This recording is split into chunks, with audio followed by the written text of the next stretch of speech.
Hey guys, this is Mike with Riding in the Ozarks, and today we're talking about the Harley-Davidson Revival. Well, what's the Harley-Davidson Revival? Well, we're not sure. At the end of the 2021 launch event, they teased this photo. Now that's a tank console and a fuel cap there, and that style has been around for years and years. It also exists on some models today still, very similar, at least from what we can see in the picture. But before we get into that, let's talk about what we do know about the Revival. Well, I think the same gas tank was teased earlier in the launch video. In the early section where Jochen Zeitz was talking about the enthusiast paint sets and things like that, they showed this clip. So that's a 114 motor and a blue and black gas tank, and I think the blue matches the Revival teaser photo that they showed. So I think that's the same bike. Now, looks to be a bagger from what we can tell. We don't know for sure what it is. I don't know if it's going to be an entry-level bike, or because they teased this photo when they were talking about the enthusiast stuff, if this is going to be a special paint set deal. I don't really know what we got here. But what we do know is on February 1st, the EPA approved the Revival for Harley-Davidson using M8 engines, the 107 or the 114. So we know whatever it is, it's going to run the M8 engine, and it's going to be its own model because it got FDA approval. It's not just going to be a paint set. Now, they said in the video that they were thinking bigger than CVO. So could this be some high-end bike, or could this be another entry-level bike? That's what we know about the Revival. Let's see what we can figure out. We can look at the tank consoles on existing models, and we know it's not a Road Glide Special or a Street Glide Special.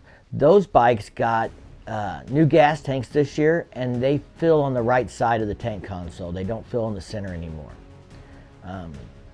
If we look at this picture here of a Heritage, it's definitely not the right tank console for that. It's also not the right tank console for a Road King, so we know it's not a CVO because they don't fill up with the center fuel cap. They fill up on the right side of the tank as well, and they all come with 117 motors. If you look at the Freewheeler, it's not the right tank console for it either. So now that we know what it's not, let's talk about what it could be, or what it could be based off of. It is the right tank console for an Electroglide standard. It looks very similar. It could also be the tank console off of a Road Glide or Street Glide standard. They have that same style. And amazingly enough, the Tri-Glide uses that same tank console. I know you're thinking I'm crazy for even bringing trikes into this. And you know what? Before the fourth quarter business update, I would have thought it was crazy too.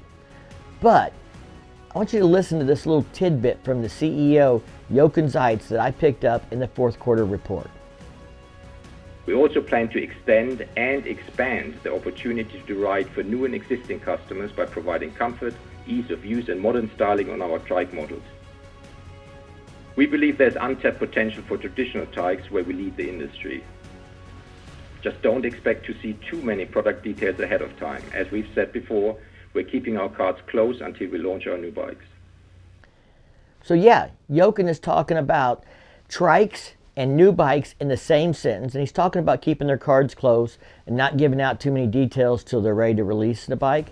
But that sure makes me think they're up to something with the trikes.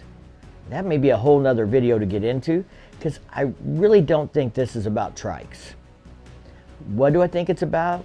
Well, for a fleeting moment, I had this idea of a Heritage Springer bagger, but yeah, no. I don't see that happening. I don't see the Springer coming back unless it was like a retro cruiser or something, but not in the touring line. So what's my gut tell me? My gut tells me it's related to the Electroglide standard. Do you remember the Electroglide Classic? Yeah, an Electroglide with a 2-up seat and a tour pack in the back. Entry-level bike? Yeah, that's what my gut's talking about.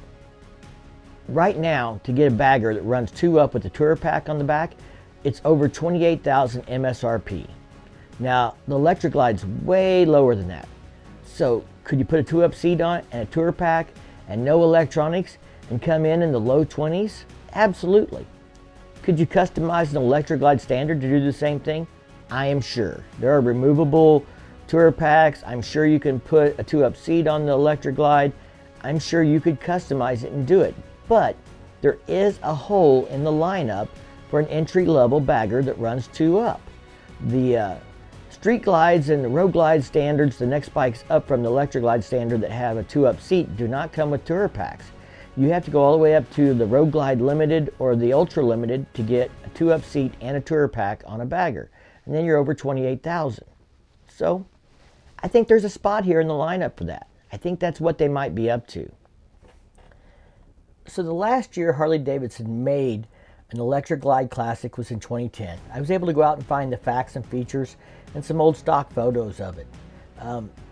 Obviously, you know, a new version is going to have the Milwaukee 8 engines. This one had a 96-inch twin cam. It was a 6-speed transmission. I expect a revived version is going to be just like the Electric Glide Standard, except it's going to have the 2-up seat. It's going to have a tour pack on the back. I don't know that they would do the chrome rails around the saddlebags again. And the original one had an audio system in it. And personally, I think they would be well off to leave that out, just like they did the Electric Glide Standard.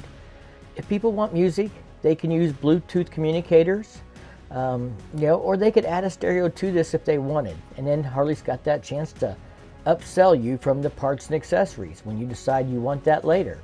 But it would help get you into the bike to begin with at a lower price point. And the way kids are today with earbuds and, you know, AirPods and all that stuff, I don't know that they care about having a stereo that everybody else can hear. So maybe this is really a good opportunity for them. I don't know. Like I said, if it was me and I wanted an Electric Glide, but I wanted 2-up, I would just buy a seat, you know, quick detach tour pack and go on. But some people don't like to work on a bike, and maybe this is just another gap they can fill in the lineup to sell another big bagger with just a few extra parts on it. Make a whole new model by adding 2 things to it. Alright, so leave me a comment down below and let me know what you think the Harley-Davidson Revival is all about. Is it a paint set? Is it a new entry-level bagger at a lower price point? Or is it something beyond the CVOs like they talked about in the launch event? If you got any inside knowledge, feel free to hit me up on Instagram for a private chat. I won't disclose anything you tell me, but I sure would like to know. Alright, if you guys like this video, make sure you give it a big thumbs up. If you do that YouTube thing, check out the content on my channel. And if you dig it, go ahead and hit that subscribe button down below. Don't forget to ring that bell to be notified next time I drop a new video. And as always, thank you for your support. Stay safe and keep on riding.